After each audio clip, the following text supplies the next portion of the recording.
Chapitre 4. Quelques précisions sur l'ennemi, suite. Évidemment, ces mots de Bossuet sont empruntés à un sermon de début de carême, période de pénitence, mais l'esprit de l'Église est un esprit de mortification. Car c'est par ce moyen que l'on combat son propre corps, qu'on le soumet à l'esprit et que l'on parvient à le dominer. Et c'est par la mortification que l'esprit s'affermit. Bossuet le rappelait en ces termes: c'est par la mortification et la patience, et non par les voluptés et par les délices, que nous désarmerons et le diable et ses satellites. Et il engageait les chrétiens à se priver volontairement, jeûnant, et d'esprit et de corps. Comme nous ôtons pour un temps à notre corps sa nourriture ordinaire, ôtons aussi à notre âme les vanités dont nous la repaisons tous les jours. Retirons-nous un peu des conversations et des divertissements mondains. Modérons et nos rires et nos jeux. C'est là le vrai jeûne de l'âme, qui lui fait trouver une nourriture solide dans la méditation des choses célestes. Sanctifions le jeûne par l'oraison, purifions l'oraison par le jeûne. L'oraison est plus pure qui vient d'un corps exténué et d'une âme dégoûtée des plaisirs sensibles. Ainsi, nous serons terribles au diable. La prière et la pénitence, il n'y a pas d'autre moyen de lutte. C'est là que nous devons porter la bataille. C'est le seul terrain qui puisse nous conduire à la victoire, car c'est le seul terrain où le diable ne s'aventurera pas sans risquer d'être vaincu. Pour lutter contre cet ennemi invisible, si rusé et si méchant, Bossuet nous conseille avant tout de nous en remettre au Seigneur par la prière, le jeûne et l'aumône, qui sont les trois moyens de lutter contre les trois démons les plus puissants après Satan: Belzébuth l'idolâtre, Asmodée l'impur et Mammon l'avaricieux. Ainsi considérons, chrétiens, cette bête farouche qui nous menace. Jetons-nous par l'oraison entre les bras de notre bon Père, nous serons à couvert et en assurance. Nous verrons notre ancien ennemi consumer sa rage par de vains efforts, et soulever sous ces deux ailes du jeûne et de l'oraison, que nous soutiendrons par l'aumône, au lieu de succomber aux attaques des esprits rebelles et dévoyés, nous irons remplir les places qu'ils ont laissées vacantes au ciel par leur infâme désertion. Pour gagner un combat, il faut choisir un terrain sûr, un terrain qui nous soit favorable et nous avantage. Il faut aussi éviter de laisser l'initiative de la bataille à l'ennemi. Le combat du chrétien commence par la volonté de trouver un chemin vers la sainteté. Ce doit être son but, car l'Église a besoin de saints et nous devons demander humblement au Seigneur le courage et la force de devenir des saints. Il ne faut pas se cacher derrière une fausse humilité que le diable nous inspire en nous montrant notre indignité à une telle aspiration. Car oui, nous sommes indignes de cet honneur.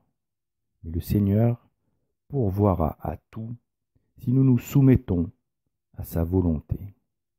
Et si nous parvenons à cet état, il est évident que ce ne sera que par la grâce de Dieu. Car de quoi sommes-nous capables par nos propres forces, si ce n'est de pécher?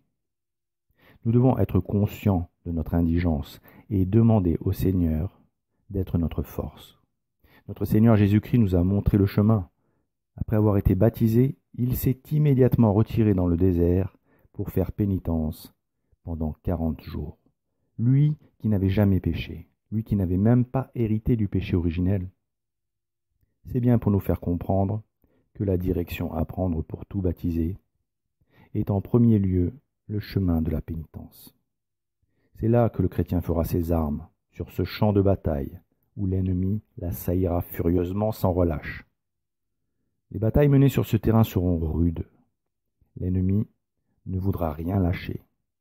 Notre corps, habitué à la douceur et à la volupté, ne voudra pas renoncer à ses habitudes. Et le démon aiguisera nos sens pour en faire des armes qui se retourneront contre nous.